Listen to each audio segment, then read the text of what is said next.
माँ, ये राधिका है, तुम्हारी बहू। राधिका गांव में हॉस्पिटल में नर्स का काम करती है। बस हम दोनों में दोस्ती हो गई और हमने शादी कर ली। राधिका, माँ के पैर छू। अरे चल हट नालायक। अरे मैंने क्या क्या सपने देखे थे कि तेरी शादी किसी अमीर घर में करूंगी और दहेज में लाखों रुपए लूंगी, और तू गांव की इस मामूली लड़की को मेरी बहू बनाकर ले आया। लेकिन बेटे की जिद के आगे सुनीता देवी मजबूर हो जाती है। राधिका सुनीता देवी को फूटी आंख भी नहीं भाती थी। तुम चिंता मत करो भाग्यवान, हम दोनों मिलकर अपनी बहू को इतना सताएंगे कि वो हमसे तंग आकर ये घर छोड़कर चली जाएगी। फिर हम अपने बेटे की शादी किसी बड़े सेठ की बेटी से कर देंगे, ठीक है? अगले दिन सुनीता देवी अपने बेटे का कमरा साफ कर रही होती है। तभी बहू के सामान में उसे एक बड़ी बड़ी मूंछों वाले आदमी की तस्वीर दिखाई देती है और उसके कंधे पर एक बड़ी सी बंदूक टंगी होती है। तस्वीर के नीचे लिखा होता है डाकू मंगल सिंह। ये किसकी तस्वीर है बहू? ये मेरे पिताजी की तस्वीर है। बस फिर क्या था। ये सुनते ही सुनीता देवी के हाथ पैर कांपने लगते हैं। वो भागती हुई सीधा अपने पति के कमरे में जाती है। अरे गजब हो गया जी, गजब। अरे क्या हो गया भाग्यवान? हमारी बहू एक मशहूर डाकू मंगल सिंह की बेटी है। हे भगवान, अब क्या होगा? क्या कहा? डाकू मंगल सिंह?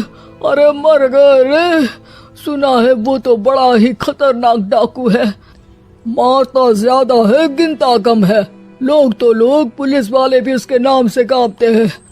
अरे सुना है वो तो हर हफ्ते 2-4 लोगों का ऊपर का टिकट कटवा ही देता है। हे भगवान, अब हम क्या करेंगे? ये हमारे नालायक बेटे ने कैसी मुसीबत हमारे गले बांध दी। हाँ वो तो है, अगर हमने बहू को जरा भी तकलीफ दी तो उसका बाप मंगल सिंह हमें गोली से उड़ा देगा।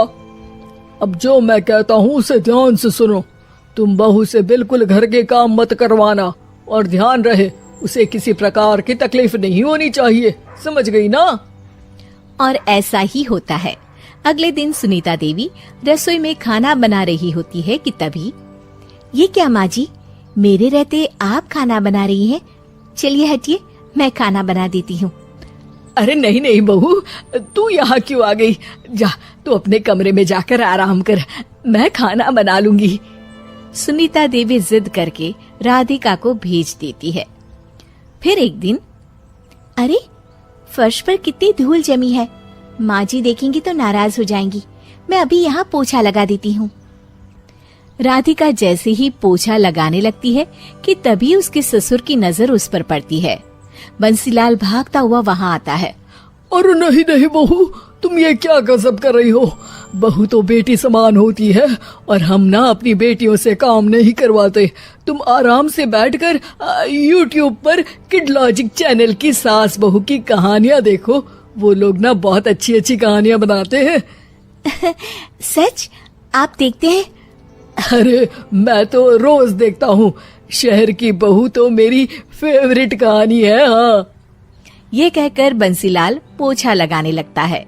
इस तरह राधिका के सास ससुर सारा दिन उसकी खुशामद में लगे रहते हैं और उसे किसी महारानी की तरह रखते थे। कैसा लगा बहू? पिज्जा टेस्टी तो है ना? अच्छा, मीठे में क्या खाओगी बोलो तो? माँ जी, मुझे तो काजू कतली बहुत पसंद है और उसके बाद 1 गिलास लस्सी मिल जाए तो मजा आ जाएगा। ये सुनते ही सुनीता देवी अपने पति को कोहनी मारते हुए कहती है, अरे सुना नहीं बहू क्या मांग रही है? जल्दी से भागकर बाजार जाइए और सब खरीद कर ले आइए। हाँ हाँ भाग्यवान, अभी जाता हूँ। राधिका की तो 5 उंगलियां घी में थी। वो तो अपने ससुराल में मजे कर रही थी।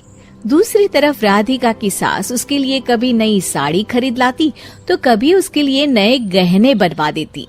फिर एक दिन डाकू मंगल सिंह अपनी बेटी राधिका से मिलने अपने आदमियों के साथ आता है। उन सबको देखते ही राधिका के सास ससुर डर के मारे कांपने लगते हैं। मर गया रे, डाकू मंगल सिंह तो सच में कितना डरावना दिखता है। ऊपर से इतनी बड़ी बंदूक लेकर घूमता है। कैसे हैं समधी जी? क्या हुआ? आप इतना घबरा क्यों रहे हैं? और आपको इतना पसीना क्यों आ रहा है? आपकी तबीयत तो ठीक है ना? जी अभी तक तो ठीक है, पर लगता है बहुत जल्द खराब होने वाली है। क्या कहा आपने? जी कुछ नहीं, बताइए बताइए कैसे आना हुआ। दरअसल आज आपके शहर में हमारी नाटंकी मंडली का प्रोग्राम है, तो इसी बहाने सोचा बेटी का ससुराल भी देखता चलूं। ये सुनते ही राधिका के सास ससुर हैरान हो जाते हैं। क्या कहा? आप नौटंकी में काम करते हैं? हाँ माँ जी, पिताजी डाकू की एक्टिंग बहुत अच्छी करते हैं। उन्हें तो कई अवार्ड भी मिल चुके हैं। और ये बंदूक, ये तो असली लगती है। तभी राधिका के पिताजी अपनी नकली मूंछ निकालते हुए कहते हैं, इस मूंछ की तरह यह बंदूक भी नकली है। ये तो छर्रे वाली बंदूक है। इससे तो मैंने आज तक चिड़िया भी नहीं मारी। और खोदा पहाड़ निकला चूहा। इसका बाप तो मामूली नौटंकी वाला निकला, और हम इससे डर कर बहू की नौकरों की तरह सेवा कर रहे थे। आपने सही कहा जी, इसके पीछे मेरे कितने पैसे खर्च हो गए, और काम कर करके मेरी तो कमर टूट गई सो अलग।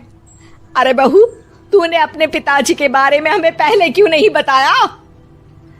राधिका मुस्कुराते हुए कहती है, आपने तो कभी पूछा ही नहीं ना माँ जी।